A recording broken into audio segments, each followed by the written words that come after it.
William Marion Branham. Dans la Bible. Référence biblique. Apocalypse 10, 7, Luc 17, 30, Malachie 4, 5, 6. Frères et sœurs en Christ, je vous salue dans le parfait nom du Seigneur Jésus-Christ, le Dieu véritable, donateur de tout don parfait et excellent. Ceci est un bref exposé sur la présence de William Branham dans la Bible. L'opinion publique pose souvent cette question fatidique: où est le nom de Branham dans la Bible? À cela, je répondrai: pouvez-vous me montrer le nom de Jésus, de Jean-Baptiste dans l'Ancien Testament? C'est l'accomplissement des prophéties qui donne le nom. Étant dans un âge d'exactitude, où la science est florissante, nous devons de reconnaître le chemin aujourd'hui, la voie de Dieu en ce dernier jour. Je répète que c'est un bref exposé, peut-être vous satisfera-t-il en répondant à vos multiples questions à ce sujet. Ou peut-être pas aussi, selon le degré de votre croyance dans les Écritures. Pour commencer, William Branham est né le 06-04-1909 à 5 heures. Et remarquez, Malachie 4, 5, 6, voici, je vous enverrai Élie, le prophète, avant que le jour de l'Éternel arrive, ce jour grand et redoutable. Il ramènera le cœur des pères à leurs enfants, et le cœur des enfants à leurs pères, de peur que je ne vienne frapper le pays d'interdit. 4. Son mois de naissance. 5. Son heure de naissance. 6. Son jour de naissance. Déjà, selon sa date de naissance, il y a des correspondances qui se créent avec des Écritures.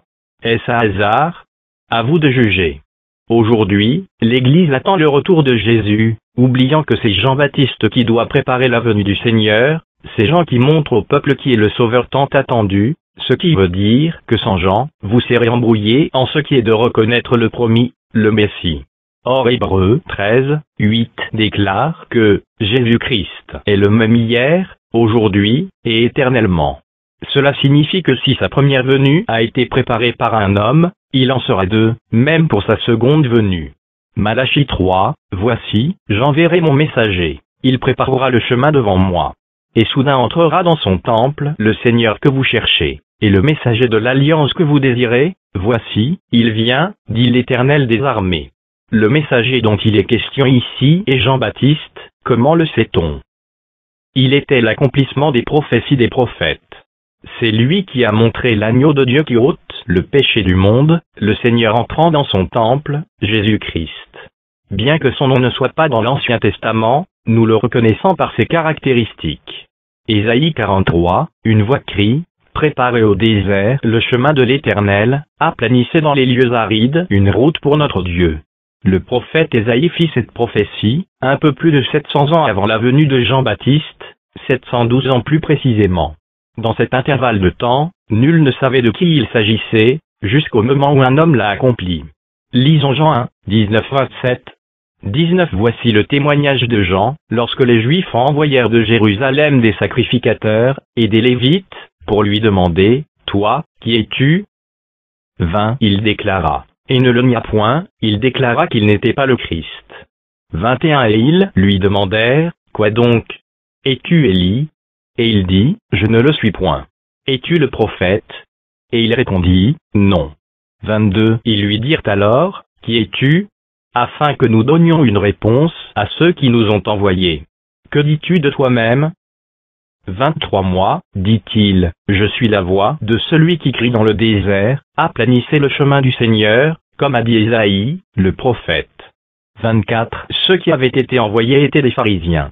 25 Ils lui firent encore cette question, pourquoi donc baptises-tu, si tu n'es pas le Christ, ni Élie, ni le prophète? 26 Jean leur répondit, moi, je baptise d'eau, mais au milieu de vous il y a quelqu'un que vous ne connaissez pas, qui vient après moi.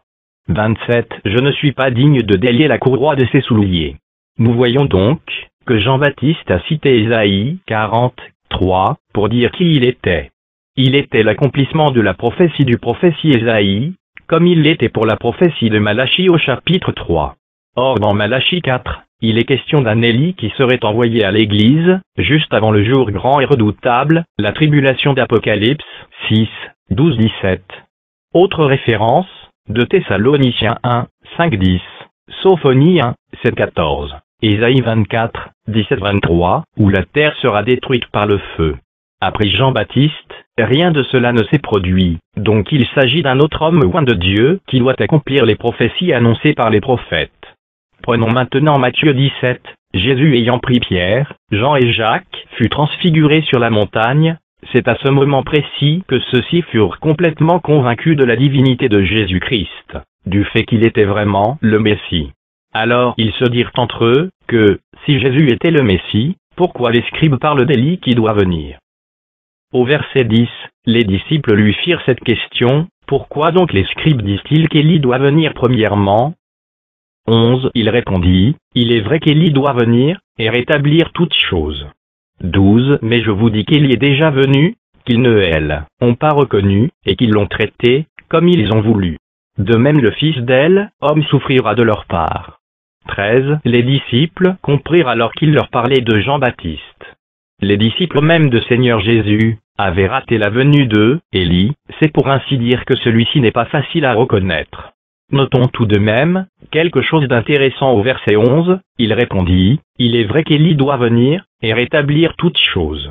Or le Élie de Jean-Baptiste n'a rien rétabli, la Bible n'a jamais mentionné le fait qu'il ait rétabli quoi que ce soit, sa mission était de présenter le Messie.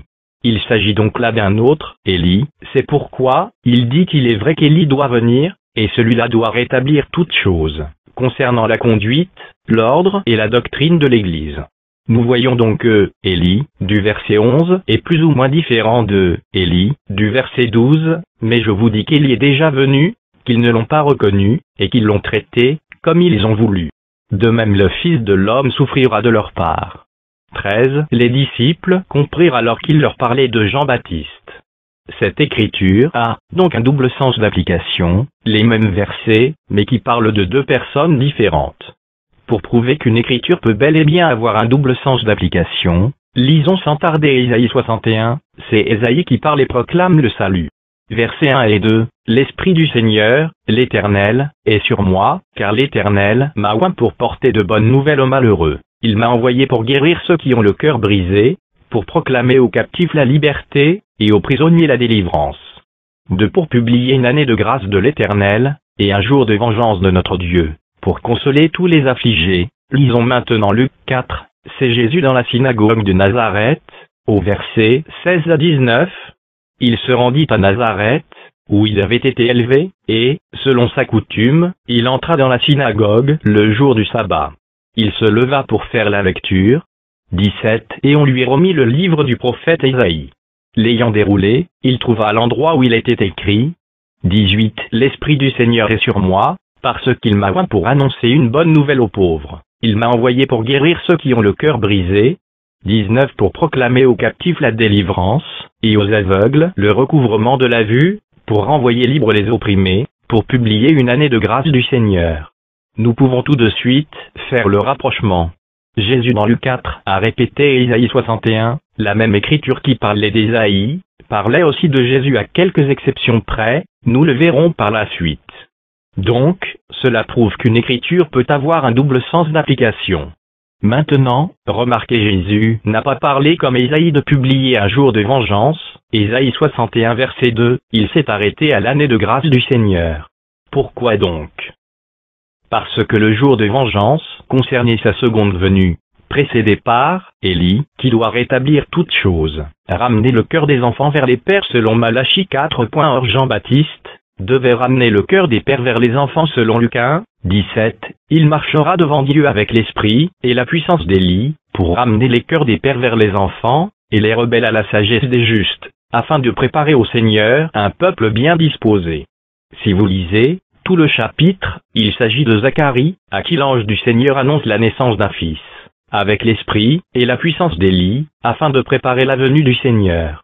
L'un des, Élie, doit ramener le cœur des enfants vers les pères, et l'autre, le cœur des pères vers les enfants, Jean-Baptiste. Ils sont donc bel et bien différents selon ce qu'ils doivent accomplir. Amos 3, 7 déclare, car le Seigneur, l'Éternel, ne fait rien sans avoir révélé son secret à ses serviteurs les prophètes. Qui est donc cet autre, Élie, qui doit rétablir toutes choses, ramener le sehur des enfants au Père de la Pentecôte, révéler les mystères de Dieu, restés en suspens depuis Saint Jean. Selon Apocalypse 10, 7. mais qu'au jour de la voix du septième ange, quand il sonnerait de la trompette, le mystère de Dieu s'accomplirait, comme il l'a annoncé à ses serviteurs, les prophètes. Nous le reconnaîtrons par ses caractéristiques. D'abord, il doit rétablir toutes choses. La conduite, l'ordre et la doctrine de l'Église, c'est cela sa première mission selon Malachie 4. Et ensuite, il révélera le mystère de Dieu, révélation des sceaux, des 70 semaines de Daniel, des 7 âges de l'Église, etc. Tout cela, conformément à la parole, est divinement révélé, ramenant littéralement la foi des enfants à celle des pères de la foi Pentecôte. Lorsque vous voyez toutes ces choses accomplies, la personne qui les accomplit est l'accomplissement des prophéties des prophètes, et si cette personne a déjà été révélée, le jour du Seigneur est donc plus proche que nous le croyons. Il faut donc se préparer pour le voyage, conformément au message de cet Élie, car c'est lui qui, comme le premier, nous montrera l'agneau de Dieu. Si vous ratez Élie, vous ratez aussi l'agneau, parce que, si, dans sa première venue, les gens n'ont pas tous accepté son précurseur, ce sera pire dans la seconde venue. Puisque tous ces mystères sont déjà révélés, Élie est donc déjà là, et c'est un messager prophète, selon Malachie 4. Voici je vous enverrai Élie le prophète. Puisque ce messager prophète d'Apocalypse 17 sera le même que celui de Malachie 4, 5, 6, il sera naturellement semblable à Élie et à Jean.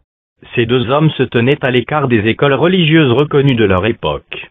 Tous les deux aimaient les endroits sauvages. Tous les deux n'agissaient que quand ils avaient reçu directement de Dieu, ainsi dit le Seigneur, par révélation.